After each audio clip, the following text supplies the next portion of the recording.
ellos, pues conspiraban en medio de un pueblo con alma cristiana y dignidad. Nuestro pueblo no les toleró sus actos en cuanto trascendieron. Para los hombres de la independencia, semejantes planes hubiesen resultado de la negación de la libertad misma que ellos consolidaron.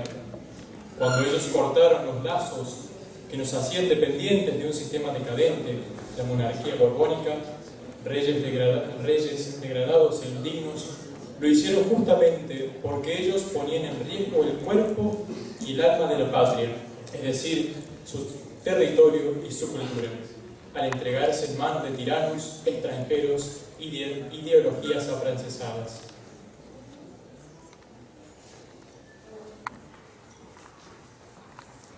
Seamos fieles a la herencia legada por la independencia y sus sucesores.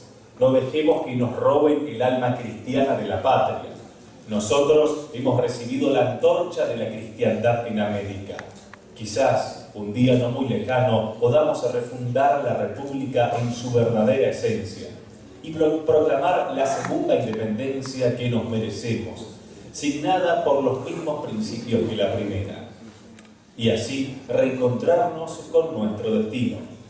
La mesa está compuesta por el padre Javier Olivera, el doctor Enrique Díaz Araujo, y el moderador será el profesor José Ferrari. Los recibimos con un afectuoso aplauso.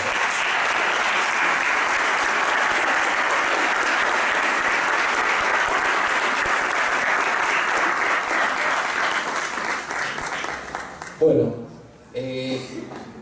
me han pedido que sea el moderador de este panel sobre la independencia de la patria, que todavía no sé bien qué cosa sea, pero bueno, vamos a poner todo el empeño posible para hacer que hable padre Javier Olivera y, lo que es más difícil, el doctor Enrique Díaz Araujo.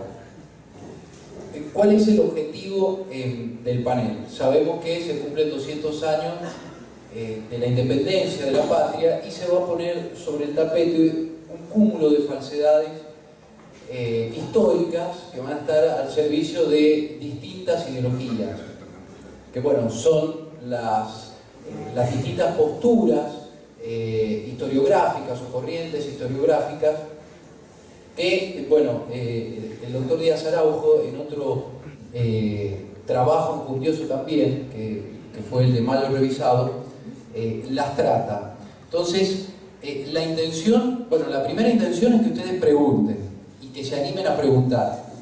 Fundamentalmente en dos cuestiones que parecen importantes respecto a este tema de la independencia. La primera es intentar descubrir cuáles son las verdaderas causas, porque acá aparece algo con esto de las distintas corrientes historiográficas, aparecen falsas causas y aparecen causas verdaderas del porqué de, bueno, primero los movimientos de autonomía y después de la independencia.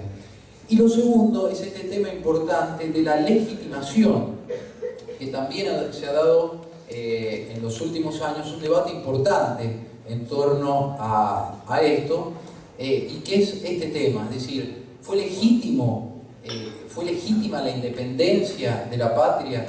¿Fue legítimo cortar los lazos políticos con el Imperio Español y tomar esa decisión política tajante frente a una crisis moral o frente a la crisis del Imperio Español? Bueno, esto es algo que me parece ha salido con fuerza en los últimos años, sobre todo en un debate entre el revisionismo histórico, que bueno, tiene a Enrique Díaz Araujo como uno de sus exponentes singulares, y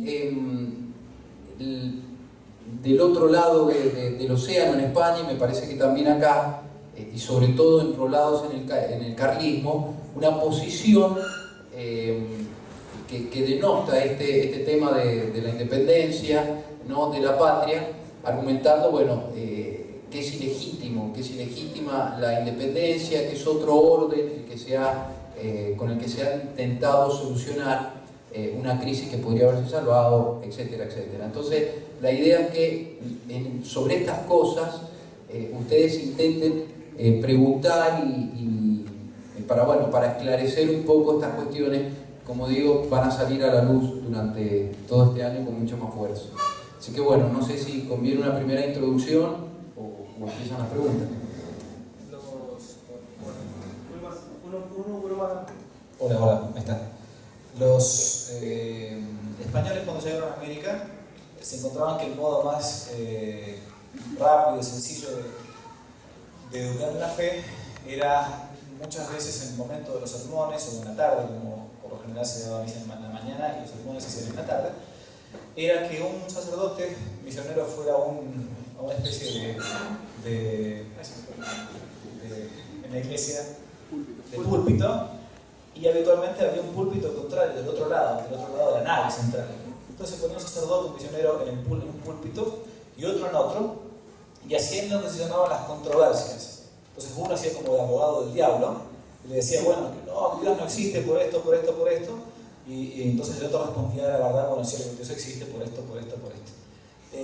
Como a mí me gusta hacer el papel de abogado del diablo y todo, yo se doy cuenta que ustedes son todos indios, ¿no? Le voy a preguntar al doctor Díaz Araujo, cosas un poco así como picantes para que vaya respondiendo. Y muchas son las preguntas que uno habitualmente se puede hacer o escucha. Después, si van surgiendo otras preguntas, él va respondiendo como una especie de, entre comillas, como entrevista de preguntas y respuestas, y después sale más al público, entonces bueno, las aprovechamos. Pero creo que es una ejercicio interesante de inteligencia para resumir. Bueno, la primera cosa que yo le pregunto a Díaz Araujo es que considero que el movimiento es una ficción, por las dudas. No hay cómo leerme después, estoy acostumbrado a esas cosas, así que bueno, en fin. Lo que pregunta Díaz Araujo es lo siguiente, que nosotros en América, como argentinos y otras potencias también aquí, creo que traicionamos a España. Y traicionamos a España porque, si bien es verdad que en 1810 hubo un movimiento, entre comillas, autonomía o independencia, esto para que usted lo explique un poco mejor después, cuando volvió de vuelta el poder a España, con Fernando VII, Argentina puntualmente no volvió a ser parte de España, sino que quedó como tantas otras potencias aquí, independizadas o independientes, y por lo tanto yo considero que hemos sido traidores a nuestra madre patria, no volviendo con ella después de que Fernando VII recuperó entonces el poder. Esta es la primera cosa que se me ocurre. Creo que somos unos traidores totales. Bueno, hay varias cositas ahí, ¿no? Pero antes de responderte, estaba mirando acá el techo, esto es delgada. Este salón hermoso debían ponerle Benedicto XVI, porque esta es una organización antiaérea. Y Ratzinger fue, cuando joven, de la Inteljurgen, estuvo en la FLAG, es decir, en las fuerzas antiaéreas alemanas. Entonces, podrían rendir ese homenaje, que no le va a gustar a nadie, pero bueno. Empezando el propio Benedicto, ¿no? Bueno, vayamos a algo más serio. O sigamos un poco en ese terreno. Pero recién le hablaba acá el joven de que puso muy buenas observaciones de esto de la capit y del menuncio. Bueno, en el Código Civil argentino de Vélez, la mujer no administraba, porque tenía una incapacidad relativa. Era persona humana, pero hasta por ahí nomás. Un ejemplo típico se dio con el ilustre maestro de América, don Domingo Faustino Sarmiento. Me estoy apartando mucho, pero es mejor. Después de la batalla de Pavón de septiembre del 61, Sarmiento quería reeducar a Juan, entonces se destinado ahí, fue gobernador. Después dijo que no quería volver a ser porque no tenía cogote de repuesto. Pero él quiso estar en el Ilustrado San Juan. En septiembre del 61, En octubre del 62, Mitre le escribe, Mitre, presidente de la República, y le dice: lo felicito porque va a ser padre. Padre por correspondencia, responde a Sarmiento. Haga usted algo, como porque si no yo soy un hombre muerto, un muerto civil. Mitre era un abogado, un escritor, no era partero, pero bueno, alguna cosa hizo que le mandó a decir: quédese tranquilo porque ya ese problema se solucionó. El padre real era un tal Guillermo Rawson, que era ministro de Mitre, y sanjuanino, también como la señora Benita Martínez Pastoriza, que era la esposa de Sarmiento, y Sarmiento le contesta: ¿cómo me queda tranquilo si hace 10 años que esta mujer me está engañando? Entonces, tenía algún consentimiento de la situación. El maestro de América. Y entonces le dice: pero no me le doy un centavo más a esta fulana, ni a ella ni al hijo, que era Dominguito. En realidad los bienes eran de Domingo Castro, un viejo con que había estado casada Benita Martínez Pastoriza. Cuando se murió, y algunos dicen que entre Sarmiento y la Benita, él le había engendrado a Dominguito, lo apuraron, digamos, para que el viejo se fuera al otro mundo. Y entonces los bienes pasaron a ella, pero ella no podía administrar, entonces pasaron a Sarmiento, nuevo esposo de ella, y él lo delegó a Mitre cuando él estaba en San Juan para que administrara esos bienes que en realidad venían de Castro y eran de ella. Entonces, cumpliendo la instrucción, Mitre no le da un peso más a la pobre Benita Martínez. Esa es la situación de las mujeres en 1860, así estaban bajo una cápita de denuncia. Pero decir que no es que solamente los indios de la época de Colón, que esos que leyó el padre eran los taínos, del primer viaje de Colón. Después, cuando fue a los caníbales de la isla española, descubrió que eran otras cosas los muchachos. El que nunca lo aceptó eso fue Las Casas, porque cuando le dijeron que don Juan Díaz Solís se lo habían comido los charrúas, dijo: eso son mentiras, son cosas que se dicen por los adelantados y demás para desprestigiar. Cuando, como dice Borges, don Juan Díaz ayunó y los indios comieron. Bueno, dejémonos de tonteras, vayamos a las preguntas que ha puesto el padre. Hay que distinguir las patrias de las naciones. Las patrias vienen de los padres, la tierra de los padres, la que cubre a los padres, la tierra del cementerio. Esa es la patria. Y por eso uno está obligado por el cuarto mandamiento, porque hay que honrar a los padres y honrar a esta forma de ser, de nuestro ser, que dice Santo Tomás, que es la patria. Porque no podemos ser sin la patria. Las patrias pueden tomar distintas formas. La ciudad-estado de la época de los griegos, el imperio del Sacro Imperio Romano Germánico, el Imperio Carlomano, o el Imperio Romano, y las naciones-estado a partir de la Paz de Westfalia de 1648. Las naciones son una forma histórica que adquieren las patrias. Bien, nosotros pertenecíamos a la patria del Imperio Español. En realidad, nuestra madre patria es Castilla, que es la que nos descubrió. Las Indias Occidentales, llamadas también América por Américo Vespucio, pertenecían a la corona de Castilla. Nuestra madre patria es Castilla. La donación es a Castilla. Entonces, nuestra patria es Castilla. ¿Qué son la España moderna, el Uruguay, el Paraguay, la Argentina? Naciones hijas de Castilla.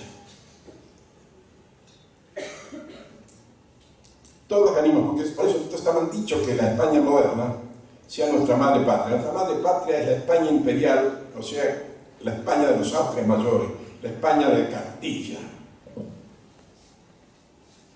la España del Cid Campeador, de Don Quijote, etc. Nosotros con la madre patria no rompimos nunca, ni debemos romper.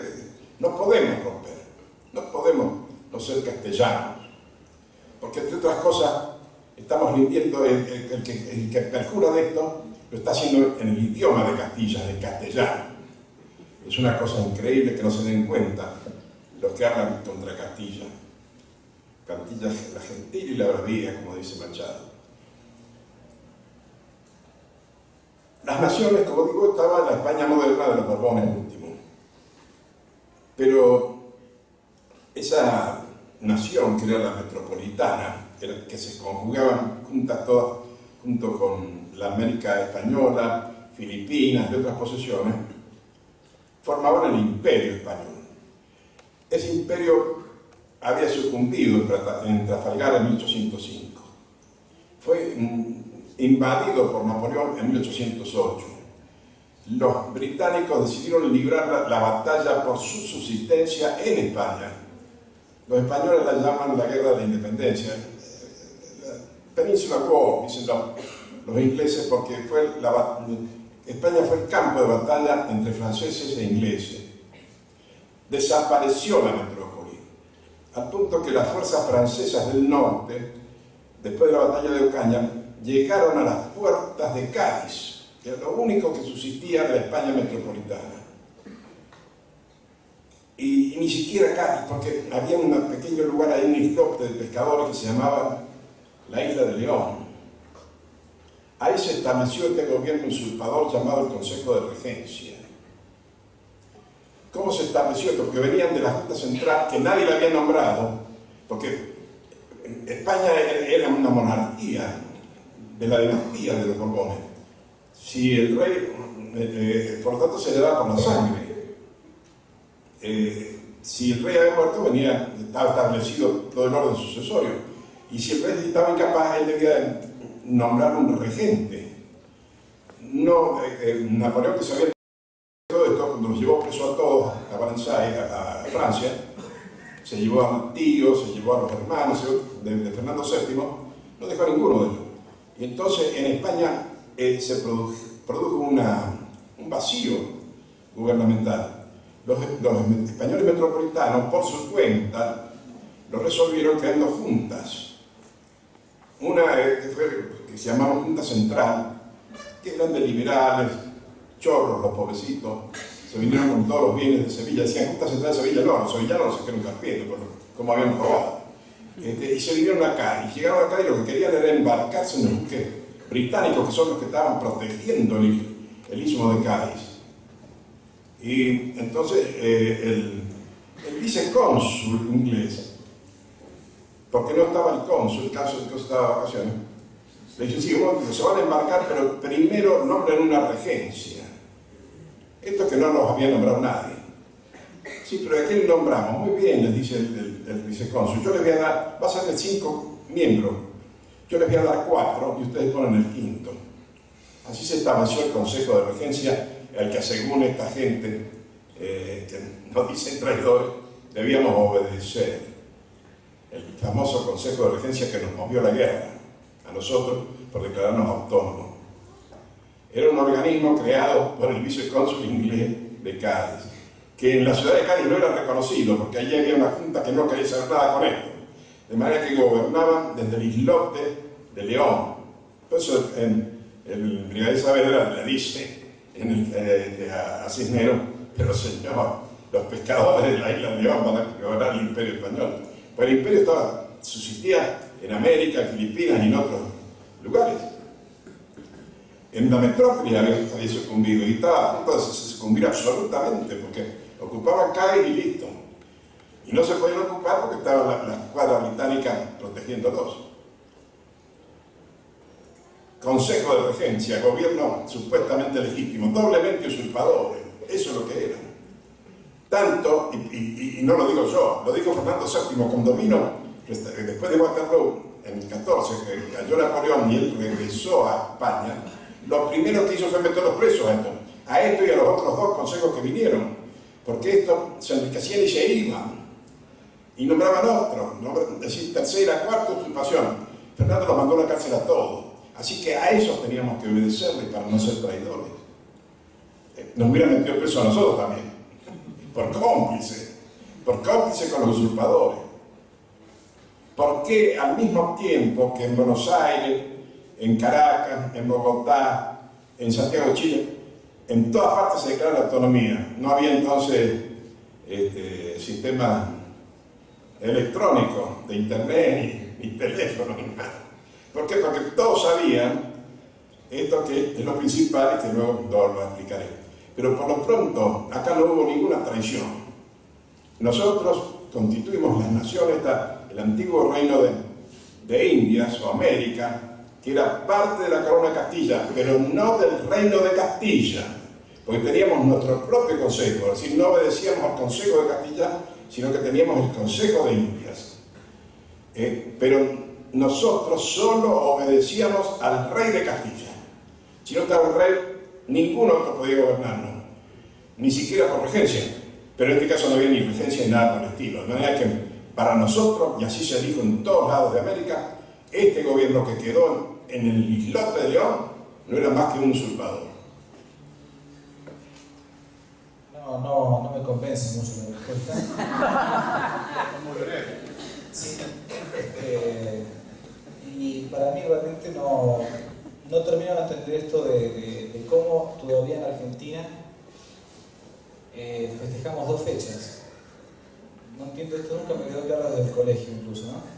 El 25 de mayo y 9 de julio, una cosa para que haya dos feriados, para los chicos, nunca entendí bien esto. Y este año también, ¿no? Uno dice, bueno, todos los años pasa lo mismo. No me queda bien claro por qué tenemos dos independencias. Una en 1810, otra en 1816. Esta es una cosa, ¿no? Y la segunda es que, como ustedes saben, lo escuchamos siempre en los colegios y todo, que esta no es como dice el doctor, al contrario, la independencia nuestra fue porque la masonería fue la que nos instó a todos juntos al mismo tiempo casi a separarnos de la madre patria. Entonces, bueno, quiero que me aclare esas dos cositas, porque creo que todavía no nos han quedado muy precisas. Si tenemos dos independencias o no, y después qué papel tuvo la masonería en todo esto, si venía, es más, San Martín venía de la Virgen de Lautaro, así que imagínense, ¿no? Imagínense. Bueno, estamos avanzando en temas mañana, padre. Claro, efectivamente lo que él pregunta es cierto. ¿Por qué? Por ejemplo, Chile tiene una sola fiesta, el 11 de septiembre,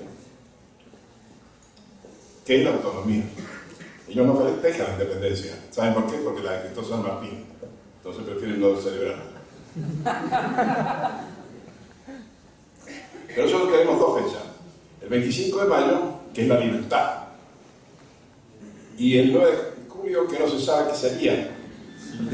La libertad de nuevo.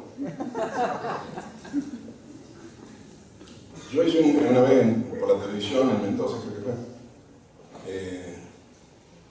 Yo tengo un solo bien, que no vale mucho, que es en mi casa en Mendoza, que lo tengo cerrado ahí porque tengo que vivir en La Plata porque mi esposa allí me obliga. En La Plata yo vivo 370 días al año.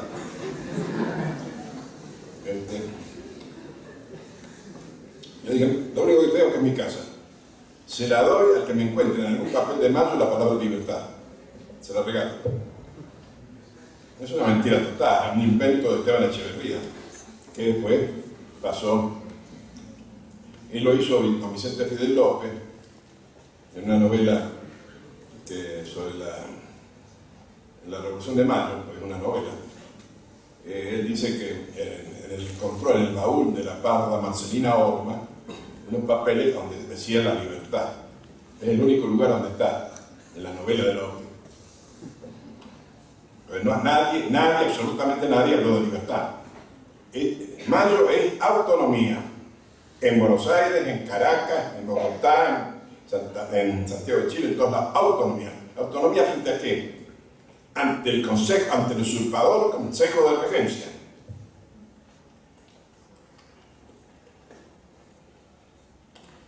Es un acto realista, fidelista. Nosotros habíamos jurado a Fernando VII en 1808. Lo volvimos a jurar en 1810. 2 veces lo hemos jurado al rey. Nunca se había hecho una cosa así. Así que fíjense, porque allí la junta que se establece es Junta Provisional del Gobierno a nombre de nuestro rey don Fernando VII. Es un acto monárquico, absolutamente monárquico y absolutamente católico, respondiendo a la parte segunda de él. Porque el manifiesto de la Junta, el primer manifiesto, establece que viene a representar al rey, no a reemplazarlo, para conservar nuestra santa fe católica. Por eso de lo que hablan del mito de la nación católica se tienen que ir al primer manifiesto de la Junta.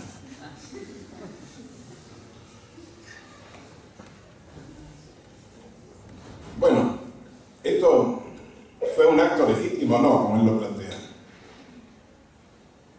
Nosotros éramos parte de la corona de Castilla. La corona, eso supongo que todos ustedes lo conocen, lo habrán visto en la película, es un artefacto de metal que se ponía en la cabeza de los que iban a ser coronados. Y que tiene, aparte de ser de bronce, lo que fuera, diamantes o piedras preciosas en los costados. De adorno, no. Cada piedra significaba una parte de la corona, un reino. Estaba, por ejemplo, en el reino de Indias occidentales, que así se llamaba porque estaban las Indias orientales que había descubierto para Portugal Vasco da Gama. Las Indias occidentales, que son las que descubre Colón, eran uno de los diamantes de la corona de Castilla. Pero con una peculiaridad, que no la tuvieron los otros diamantes, las otras diademas. Fijó, y esta fecha, yo como historiador no me acuerdo nunca de la fecha, pero esta no me la puedo olvidar. El 9 de julio de 1520, Carlos V, que ha sido nuestro mayor gobernante en toda nuestra historia, no precisamente uno de los fulanos que se fueron ahora, estableció la pragmática sanción, por la cual América, es decir, las Indias Occidentales, tenían una peculiaridad. Solo iban a obedecer al rey de Castilla y a nadie más. Salvo que el propio rey de Castilla dijera, bueno, pero eso era muy discutido, si el rey podía hacerlo, porque la pragmática sanción era sin concesiones. Solo el rey de Castilla. Esto es fundamental, pues establece lo que se llama la peculiaridad americana.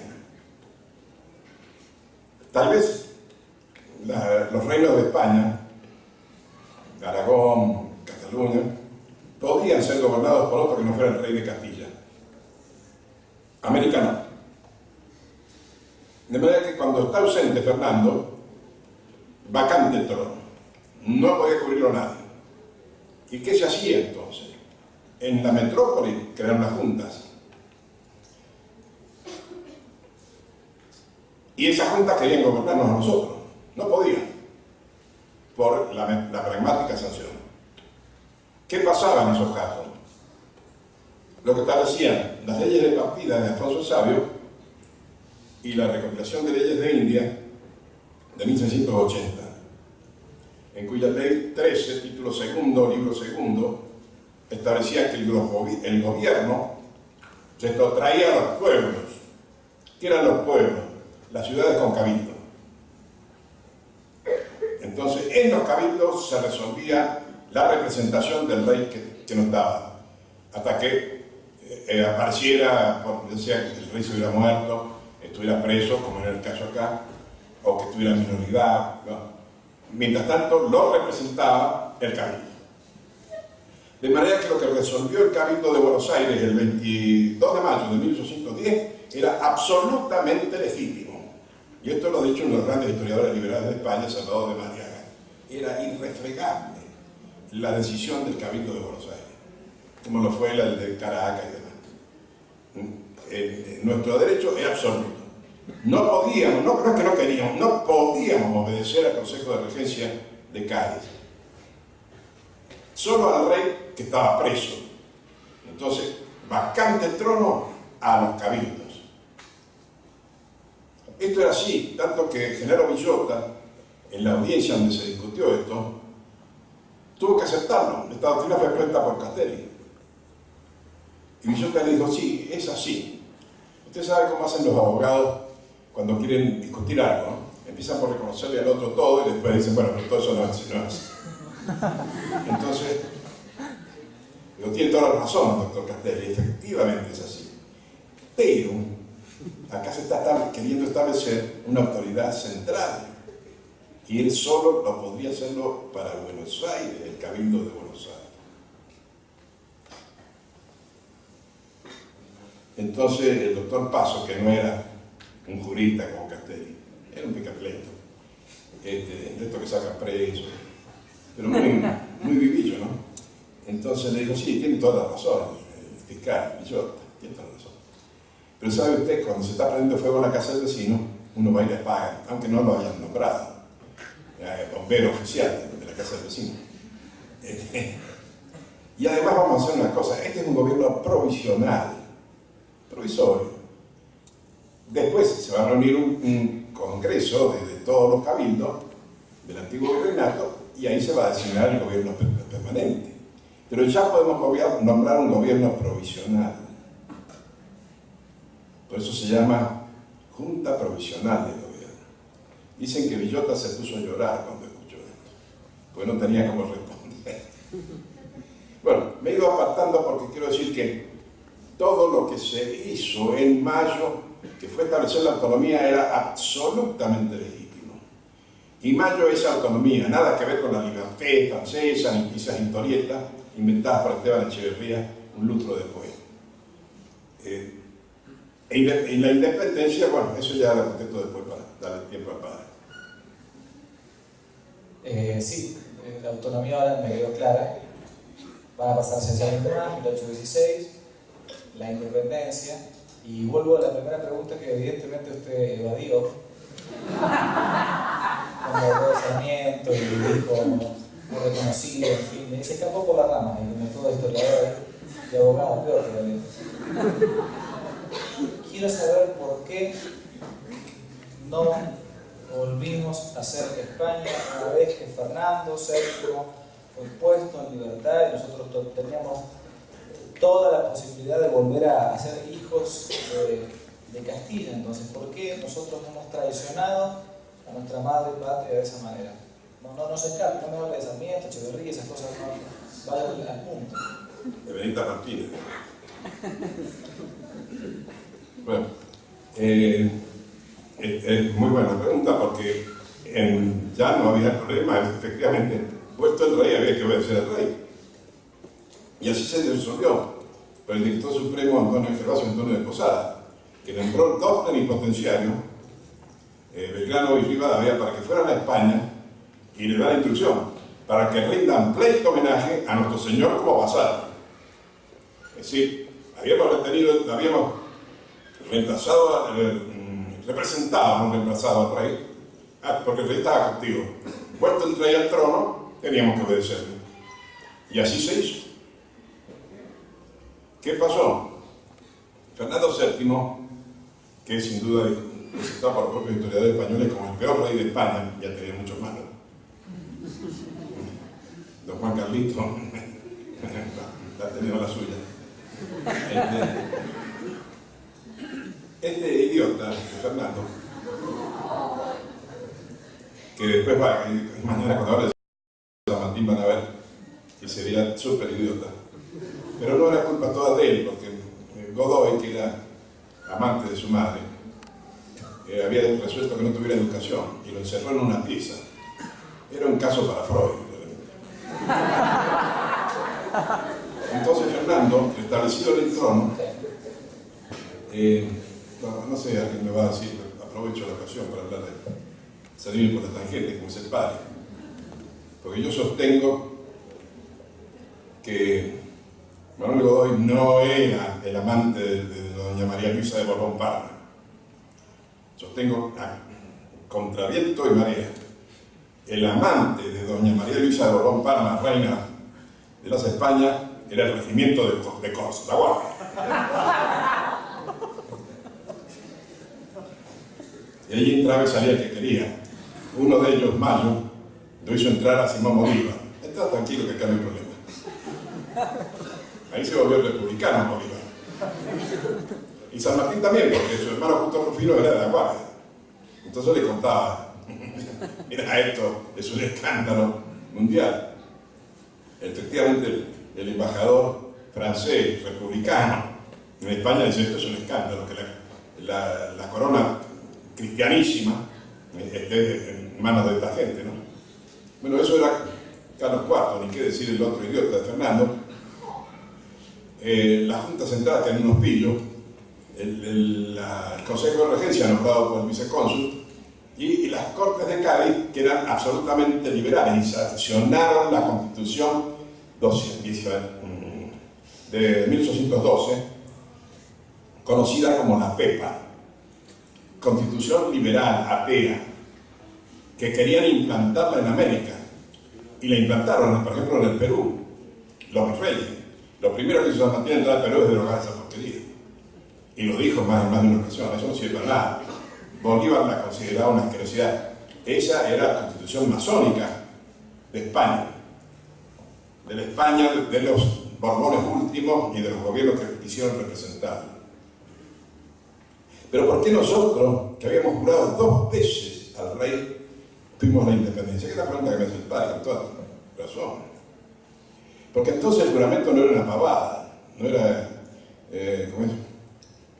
Hoy una promesa, mañana una traición, amores de estudiantes. No. O como se jura hoy, ¿no? Que van, bueno, los gobernantes no hablemos porque eso está sobreentendido. Los matrimonios, ¿no? Que juran que van a ser fieles durante 2 años. El juramento es un acto que involucra 2 mandamientos de la ley de Dios.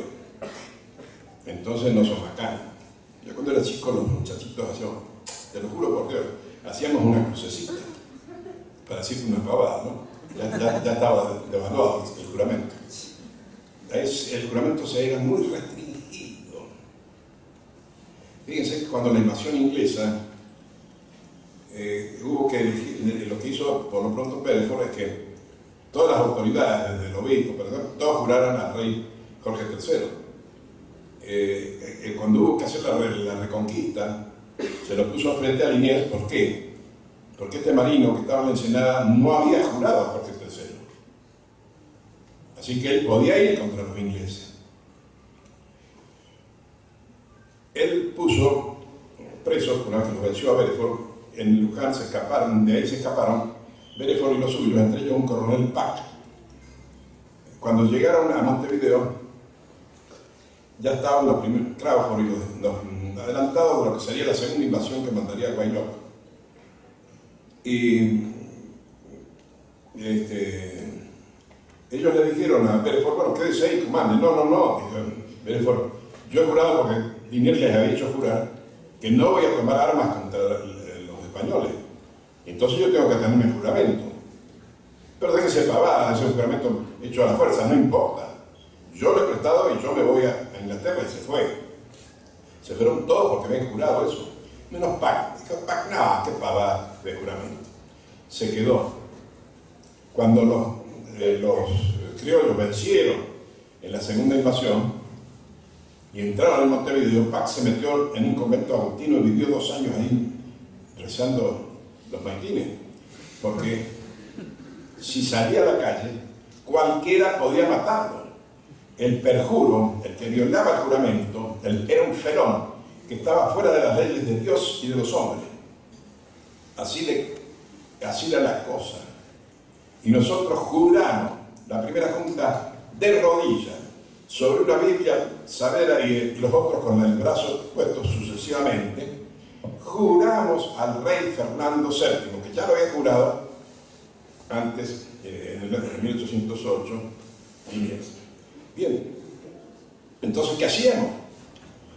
El rey no había recibido ni a Rivadavia ni a Belgrano. Ahí había quedado yo. Se mandaron a estos 2 delegados. ¿Qué hizo el rey? le cerró las puertas, no los dejaba entrar a España, a los delegados argentinos que iban a rendirle pleito homenaje, iban a rendirse como vasallo al Señor. El Señor los echó. Por eso le digo que estaba loco al final. Entonces vinieron con esa noticia. Esta noticia llegó a Buenos Aires en mayo de 1816. ¿Qué hacer? Por suerte, Alberto Caturelli, nuestro gran amigo y magnífico maestro, ha encontrado los 3 dictámenes teológicos que se pidieron. Uno de ellos por el rector de la Universidad de Córdoba, que le plantearon la cuestión: ¿se puede violar un juramento? No se puede. ¿Pero qué es un juramento entre un vasallo y un señor? Es un contrato sinalagmático, es decir, que vincula a las partes. Si una de las partes, el señor, desconoce a sus vasallos, cosa que acaba de hacer Fernando, el vasallo no tiene por qué reconocer a su señor. Queda disuelto, dispensado el juramento. Ese fue el informe que pasaron. Los juramentos están dispensados. Por eso se pudo reunir el Congreso de Tucumán y declarar la independencia. Porque los juramentos estaban dispensados. Y a instancia de San Martín y Belgrano, como se sabe, se declaró libre e independiente del rey Fernando VII, la metrópoli y sus sucesores, y luego de toda otra dominación extranjera, que es lo que estamos festejando ahora. Por la ingratitud del rey, dice el manifiesto que firma el Congreso de Tucumán, tuvimos que separarnos de Fernando. No por ninguna otra causa, no por el antiabsolutismo ni las estupideces de los liberales, por la ingratitud del rey.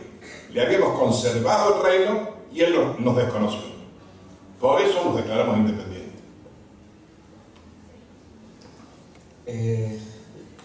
Bueno, me convenció. Voy a hacerle una última pregunta porque ya se está haciendo un poco tarde. ¿Y para comer? Sí. Yo pregunto breve, usted responde de largo, por eso. Estamos en el 2016 y se nos dice muchas veces que Argentina tiene 200 años. ¿Se puede decir eso? ¿No se puede decir eso? Bueno, como nación independiente, conforme al régimen de las naciones de Estado, sí, de 1816 a ahora. Pero la patria nuestra era la España imperial, Castilla. De manera que desde Fernando e Isabel, que fundan España, que Castilla se suma al Reino de Aragón, también eso es nuestro. Fíjense que don José San Martín primero es español de la metrópoli, vivió toda su juventud allá, su juventud, y ya estaba medio maduro, a los 32 años vino acá.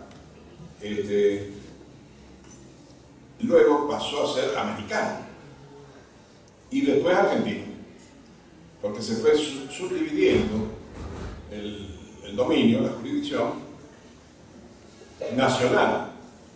Pero la patria común, nuestra patria común sigue siendo Castilla. Nuestra nación es la República Argentina desde 1816 para acá. También allí en el manifiesto, eso es muy importante leerlo, porque lo hizo, no sé si un tatarabuelo del padre Sáenz, porque era otro cura, ¿no? Algún hijo natural tuvo por ahí. Don Antonio Sáenz, que fue rector después de Buenos Aires. El padre de Sáenz puso ahí en el manifiesto que la Junta Provisional de 1810 fue absolutamente sincera en su juramento al rey. Es decir, el Congreso de Tucumán dice que no hubo tal máscara de Fernando VII, que es una mentira puesta por los historiadores liberales, que los hace presentar a saber de lo suyo como unos perjuros. Estaban jurando ahí por la Biblia una mentira, porque se habían puesto una máscara, la máscara de Fernando VII. No creían en el rey, pero estaban jurando por él, como era una chacota jurar, ¿no? Entonces podían hacer cualquier pavada. No. Eso no es cierto. ¿Por qué lo digo? Porque el Congreso de Tucumán, que declara la independencia, dice que era absolutamente sincera la Junta del 25 de mayo. Se lo había jurado con toda ceremonia, con toda religiosidad al rey. Como el rey era un tarado que nos desconocía, y como los teólogos han dictaminado que estaba disuelto el compromiso con el rey, entonces nos declaramos independientes. Por eso lo celebramos, todo es legítimo. Acá no hay nada que ocultar, no hay nada que andar apoyándose en ideología o cosas estúpidas. Bien. Todo lo que se hizo está a la luz del día, está en el registro oficial de la República Argentina. Sí, lo que pasa es que no le huyen a ese repositorio, porque ahí está la verdad. Ahí está que en los primeros textos de la Junta de Mayo se declara que la Junta, la primera obligación de la Junta instalada es conservar nuestra fe católica. Y el juramento que hacen los congresales que declaran la independencia lo hacen por Dios nuestro Señor. Así que la Argentina, tanto en su autonomía como en su independencia, es doblemente católica. Como dijo el padre Cayetano Bruno, la Argentina nació católica. Nada más. Agradecemos, doctor. Muchas gracias.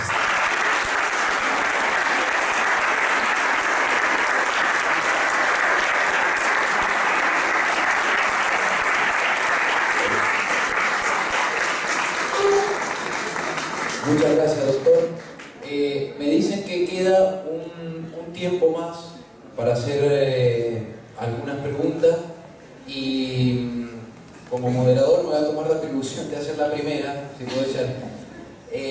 Y es así. Eso es al revés, porque vos eras alumno, ¿no? Sí. Bueno, ahora se metió el papel, guarda. No. Doctor, dos preguntas como para afirmar, para que afirme un poco más lo que recién le preguntaba el padre. Primero, respecto de Mayo, si bien usted describe una realidad, que es este Mayo, digamos, monárquico, hispánico, católico, militar, patricio, etc., si junto con eso no convivió también, y sobre todo por haber sido infectado de liberalismo con los Borbones, si no convivió junto con eso, un Mayo que también fue liberal y masónico y que cualquiera puede acercarse y verlo, por ejemplo, la figura de Moreno, Monteagudo, Castelli. Bueno, vamos por partes, como diría Jack el Destripador. Moreno. Monteagudo viene en el 1812 a Buenos Aires. Antes estaba haciendo macanas en el Alto Perú. El primero, en realidad, Monteagudo, el que habla abiertamente de republicanismo y cosas así. Moreno es un personaje, no lo digo yo, lo dice Ramos Mejía, un personaje para Freud también. Porque estaba dividida su personalidad. Quería era el más absolutista de los de la Junta. Tenía una devoción por Fernando realmente terrible. Pero al mismo tiempo había representado a los ingleses ante el virrey para que les abriera el comercio del Río de la Plata. Al mismo tiempo hablaba con Lord Stranford, se escribía para que Lord Stranford le diera instrucciones, por ejemplo, de matar a Liniers. Fueron muchas cosas, pero lo primero y principal es que está presentado en un cuadro que pintó Subercaseaux, y está explicado lo del cuadro por don Vicente López y Planes a su hijo Vicente Fidel López, que lo explicó, porque detrás está pintado un hombre y casi metido debajo de la silla de ese hombre hay otro que está así, como ocultándose detrás de la silla. Ese que se está ocultando es Moreno, detrás de la silla de don Vicente López y Planes, en el Cabildo Abierto del 22 de mayo. Porque va a contarle don Vicente López a su hijo que Moreno le preguntó: nos van a cortar la cabeza a todos acá, estaba muerto de miedo. No, hombre, le dijo Vicente López, estamos discutiendo una cuestión legal, déjense de estupidez. Lo tranquilizó, quiso tranquilizarlo, pero ese no se tranquilizó. ¿Qué hizo Moreno apenas se terminó el Cabildo Abierto? se fue a la audiencia y dejó constancia de que él no participaba de eso. Ese es el numen de la revolución. Cuenta su hermano, que Manuel, que cuando lo pusieron en la Junta del 25, que lo puso Chiclana, hubo que ir a buscarlo, pues andaba por ahí, él no había participado para nada en esto, estaba en desacuerdo. Pero como era del partido de Álzaga, y se necesitaban que hubiera 3 de Álzaga, lo pusieron a él como un último orejón del tarro, es decir, secretario segundo, sin voto ni voz. Era para llevar las actas. Ahora lo han convertido en el hombre de Mayo, tanto que la maestra a mí me enseñaba, Saavedra Moreno. ¿Qué Moreno? Moreno acá al fondo. Busquemos al final del tacho. Y además hubo que buscarlo, dice el hermano, porque lo que a mí me interesaba todo lo que se refiriera a la autonomía. Había estado en desacuerdo con lo que se había votado ahí, tenía miedo. Y entonces ese tipo de personalidad, dice Ramos Mejía, es el típico perseguidor, porque se siente perseguido. Es un enfermo mental, un demente. Él entró a matar sin ninguna necesidad, él convirtió esto en una cosa sanguinaria. Cuando en julio ordenó el fusilamiento de Liniers y lo suyo. Pero al final, entre todos, como se hizo con Robespierre, lo atraparon y lo mandaron a Inglaterra, que es donde él pidió ir. Porque no fue mandado por Saavedra y lo suyo. Él quiso ir se murió en el camino, pero como decía el padre Castellani, se necesitaba, ¿cómo es? Tanto fuego para apagar tanta agua. Era un ser detestable, Mariano Moreno, un perseguidor. Él quiso transformar la revolución que se había hecho con la cinta blanca de unión entre españoles y americanos, de metropolitanos y locales, quiso transformarla en una persecución a los españoles. Por eso nos ha dejado a nosotros esa herencia espantosa que va a recoger Monteagudo y la va a pasar Echeverría, va a quedar en Vicente Fidel López, de que la Revolución de Mayo se hizo contra los españoles. No se hizo contra los españoles, al revés. Lo que se distribuyó entonces por French y Beruti era una imagen del rey Fernando que se puso en las caderas y una cinta blanca en señal de unión entre españoles y americanos. No hubo nada contra los españoles allí. Sí aparece meses después cuando Moreno se apodera de la Junta. Por una circunstancia desgraciada, Castelli fue mandado al norte, Belgrano al Paraguay, Saavedra tuvo que ir por el desastre de Huaki, murió el padre Alberti, que era una de las mejores cabezas allí, se desarticuló la Junta y entonces Moreno aprovechó y se metió él a hacer todos esos desastres hasta que el conjunto de la Junta luchó. Todo lo que se diga de liberalismo, masonería y demás, lo de la masonería es dudoso porque se establece en Buenos Aires después, la masonería es local. Los ingleses ya sí andaban con su masonería. Pero el liberalismo seguro de Moreno es a partir de julio de 1816. Por eso yo digo, los liberales argentinos, en lugar de festejar el 25 de mayo, debían festejar julio de 1816. Cambiar el mes, total.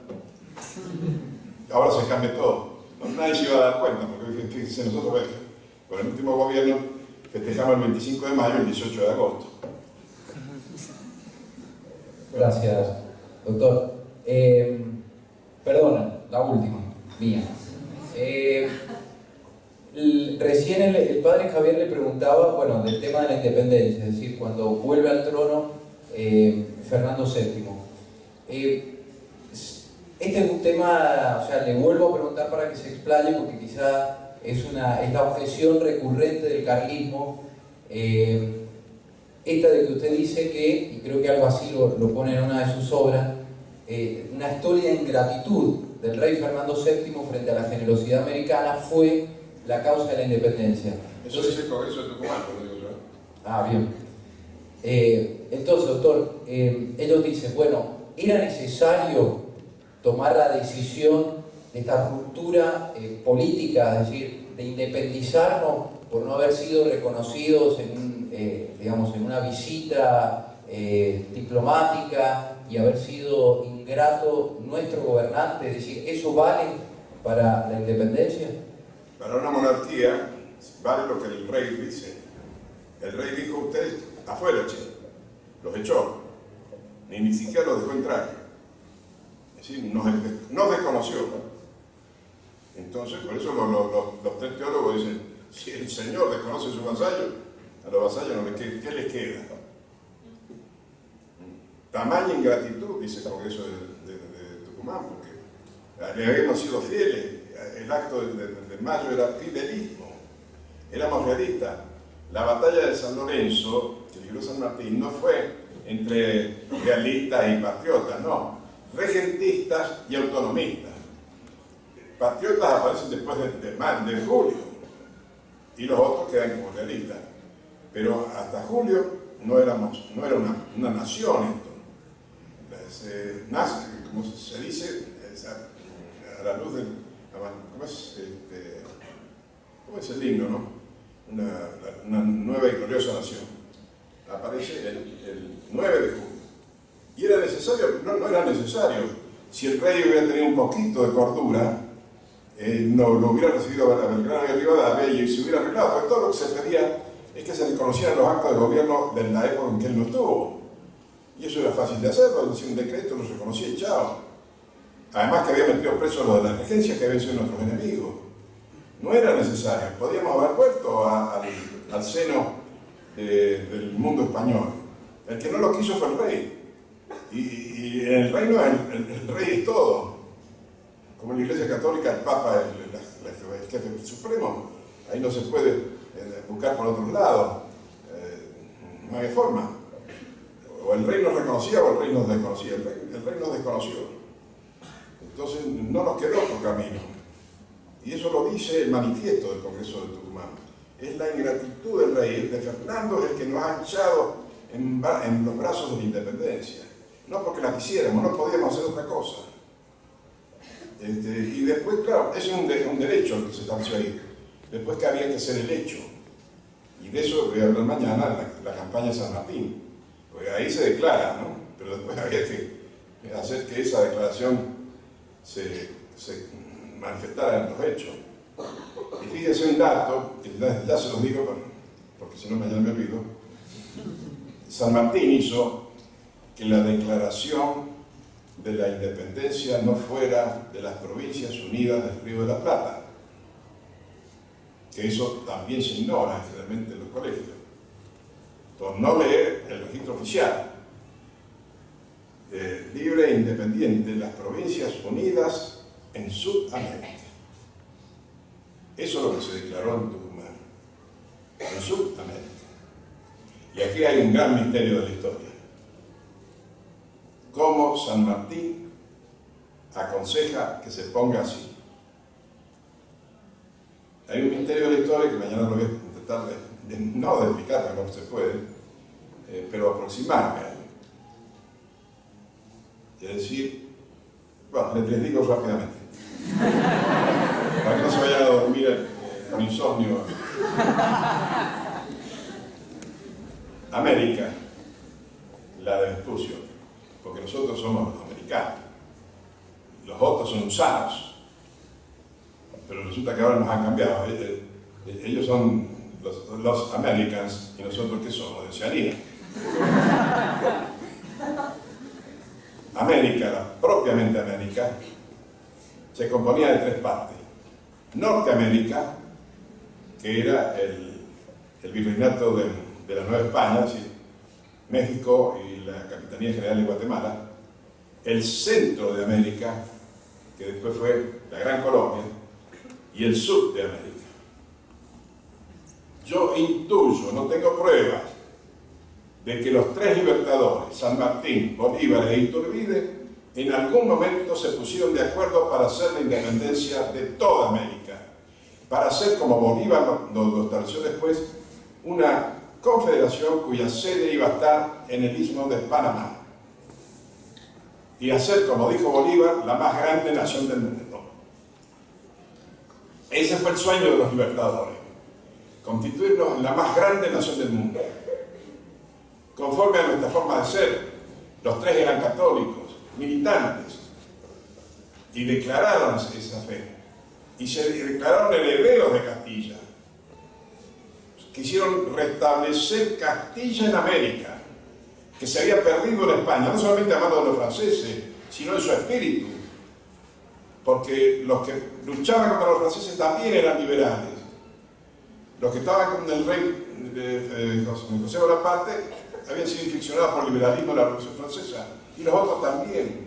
En cambio nosotros, durante el periodo de los libertadores, estuvimos a salvo de ese contagio. América. ¿Dónde están las pruebas? No están. Las han quemado los historiadores. No sé de Iturbide, no he podido ni voy a ir a México. Alguno de ustedes va a pedir los papeles. En México el repudio de Iturbide es absoluto de parte de los liberales. No lo reconocen hasta el día de hoy que es su libertador. Pero Lecuna con Bolívar y Mitre con San Martín quemaron la prueba. Pero es evidente que es así. Es evidente porque cada uno, ellos sabían que tenían un límite. San Martín no pensaba pasar de Ecuador, ni Bolívar bajar hacia el Perú. ¿Por qué? Porque cuando se van los dos exiliados, Iturbide y San Martín, a Inglaterra, lo primero que hacen es buscarle unos buques para Bolívar? ¿Por qué Bolívar toma como su edecán al hijo de Iturbide? Los papeles no están, pero algunos los va a encontrar alguna vez.